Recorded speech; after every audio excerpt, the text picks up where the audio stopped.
Baik,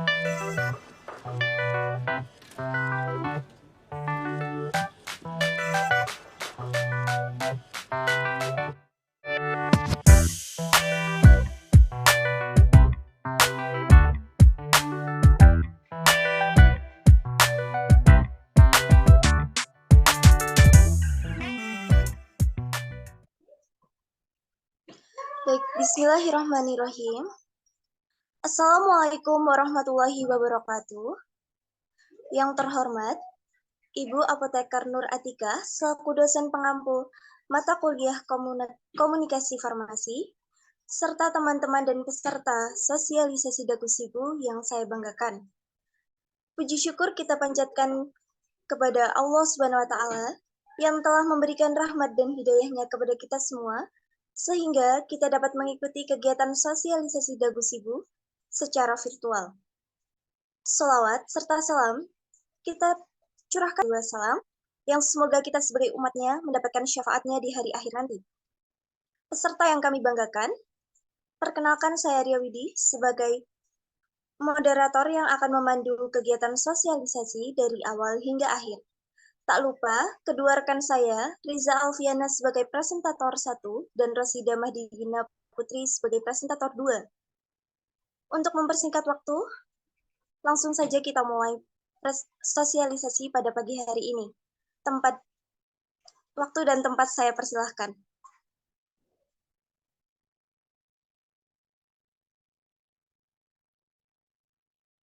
Baik, apakah itu Dagusibu?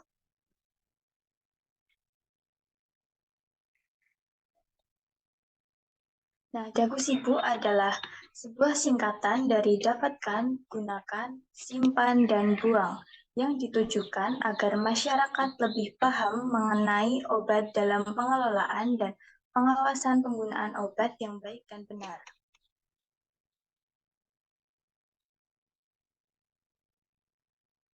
Nah, ini adalah gambaran dari Dagusibu. Dapatkan, gunakan, simpan, dan buang. Nah, dapatkan obat di tempat yang resmi seperti apotek, toko obat berizin, klinik, puskesmas, dan rumah sakit. Membeli obat di tempat yang resmi itu dapat menjamin kualitas obat dan penyampaian penggunaan obat lebih jelas oleh apoteker.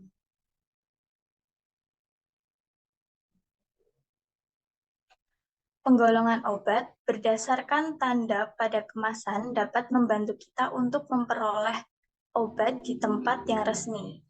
Contohnya seperti yang pertama, obat bebas dengan logo berwarna hijau itu dapat dibeli bebas tanpa menggunakan resep dokter. Nah, yang kedua itu obat bebas terbatas dengan logo berwarna biru itu juga dapat dibeli bebas tanpa resep dokter, tetapi dengan peringatan. Nah, yang ketiga itu ada obat keras dengan logo K berwarna merah, itu obat yang harus dibeli dengan resep dokter. Nah, yang keempat itu ada narkotika dengan logo berwarna merah, logo plus berwarna merah itu logo yang itu adalah obat yang harus dibeli dengan resep dokter dan pengeluaran obat narkotika itu sangat diawasi dan harus dilaporkan.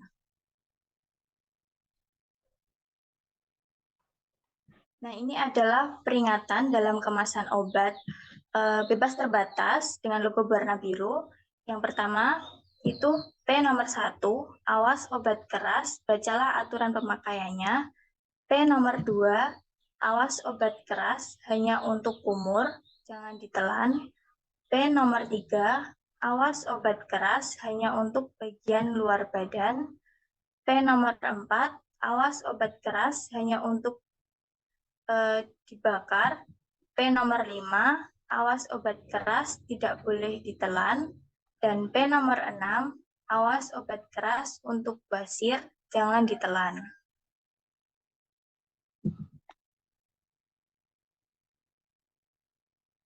Nah, perhatikan informasi obat pada brosur atau kemasan. Yang pertama, nama obat dan zat aktif. Yang kedua, logo obat yang sudah dijelaskan pada slide sebelumnya. Yang ketiga, ada khasiat atau kegunaan. Yang keempat, nomor izin edar NIE atau nomor registrasi. Yang kelima, ada efek samping. Dan keenam, ada tanggal kadaluarsa.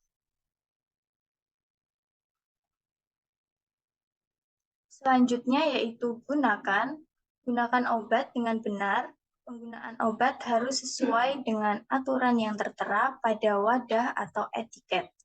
Apa yang perlu diperhatikan sebelum menggunakan obat, yaitu komposisi obat, indikasi penggunaan, dosis dan cara pakai, efek samping, kontraindikasi, dan tanggal kadaluarsa. Pastikan apoteker itu memberikan informasi dengan jelas dan kita itu mengerti, paham gitu informasi yang diberikan oleh apoteker.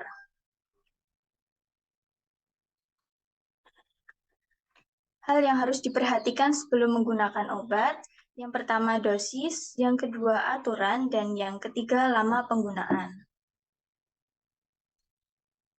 Untuk dosis itu adalah takaran obat yang dibutuhkan untuk mencapai pengobatan yang diharapkan. Contohnya, dosis dewasa 3 kali sehari 1 tablet dan dosis anak 3 kali sehari setengah tablet. Itu maksudnya diminum setiap 8 jam sekali, misal minumnya pada jam 6 pagi, dan yang kedua kalinya diminum pada jam 2 siang, dan yang ketiga diminum pada jam 10. Selanjutnya, aturan pakai obat itu berkaitan dengan frekuensi minum obat karena kandungan obat di dalam tubuh itu memiliki jangka waktu tertentu. Sehingga waktu minum obat harus sesuai. Contohnya, 2 kali sehari 1 tablet, yang artinya dalam sehari itu obat digunakan 2 kali pada pagi dan malam hari. Dan setiap minum obat itu diminum sebanyak 1 tablet.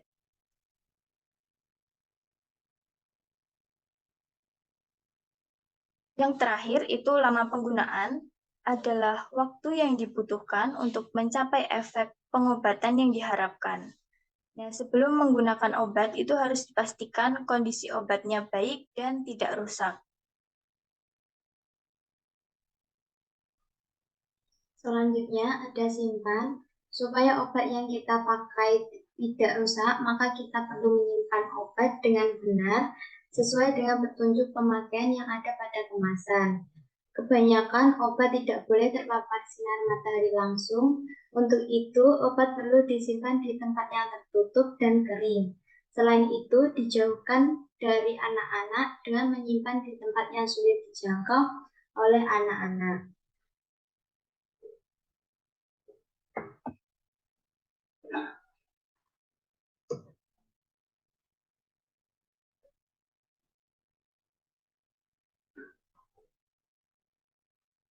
Pertama, perhatikan dan ikuti aturan penyimpanan pada kemasan obat.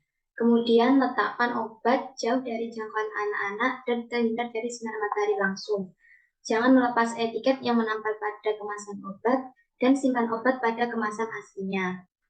Kadaluarsa atau rusak, maka obat tidak boleh diminum.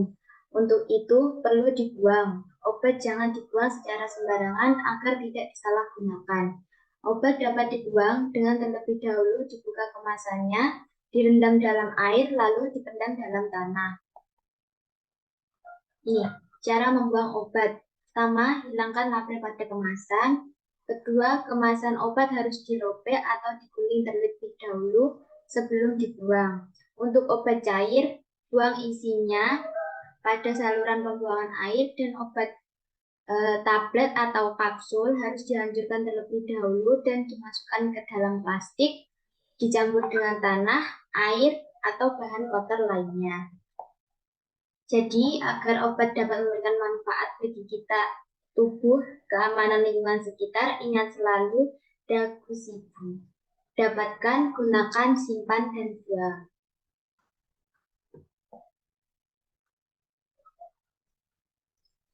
Baik, materi telah disampaikan oleh rekan saya. Apabila ada yang belum paham, bisa ditanyakan.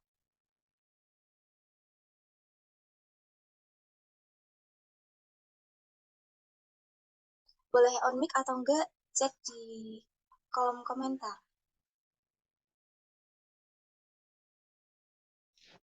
Oke, saya izin tanya, Mbak. Boleh.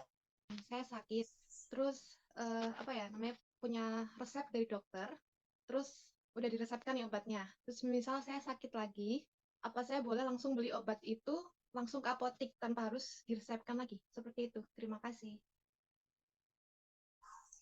Baik, pertanyaannya akan ditampung dahulu. Apakah ada yang ingin bertanya lagi?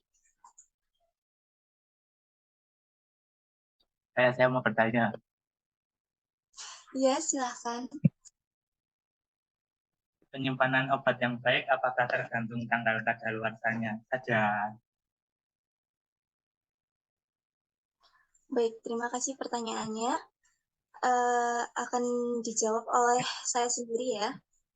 Oke. Yang pertama tadi pertanyaannya, kalau semisal mbaknya sakit, kemudian dapat resep dari dokter, terus obatnya udah habis, lalu mbaknya sakit lagi gitu, apa boleh langsung beli di apotek gitu ya mbak?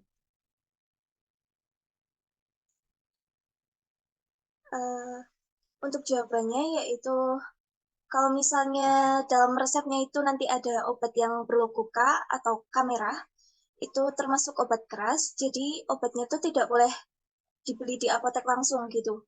Jadi kalau misalnya obatnya hanya kayak obat bebas seperti logo hijau atau logo biru itu boleh saja langsung beli di apotek. Tapi kalau ada logo K atau logo merah K atau obat keras itu mbaknya bisa apa apa periksa lagi ke dokter. Kalau enggak nanti bisa datang langsung ke apotek terus bisa bilang ke apotekernya keluhannya apa saja. Bisa menjawab, Mbak? Iya, menjawab. Terima kasih. Ya, makasih, Mbak. Kemudian pertanyaan yang kedua tadi penyimpanan obatnya itu tergantung tanggal kadaluarsa saja ya. Itu mungkin bisa juga seperti itu, tetapi kalau misalnya sediaan sirup itu, semisal sudah dibuka terus nanti ada seperti bahan yang mengendap terus dikocok tidak bisa larut itu harus langsung dibuang, tidak boleh dipakai lagi walaupun tanggal kadaluarsanya masih panjang. Kalau obat yang sediaan tablet seperti obat yang logo bebas atau bebas terbatas itu boleh saja disimpan sampai tanggal kadaluarsanya habis. Apakah bisa dipahami? Bisa sangat bisa dipahami. Baik, ada yang ingin bertanya lagi?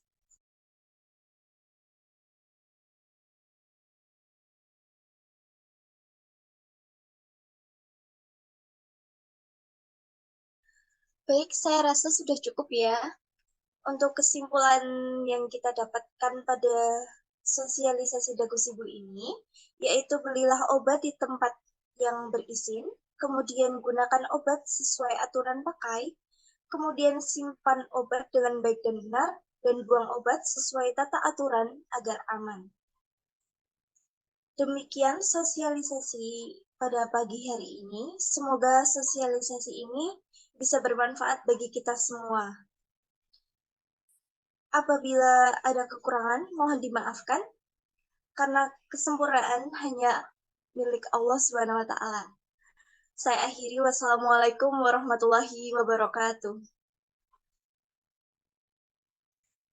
Waalaikumsalam warahmatullahi wabarakatuh.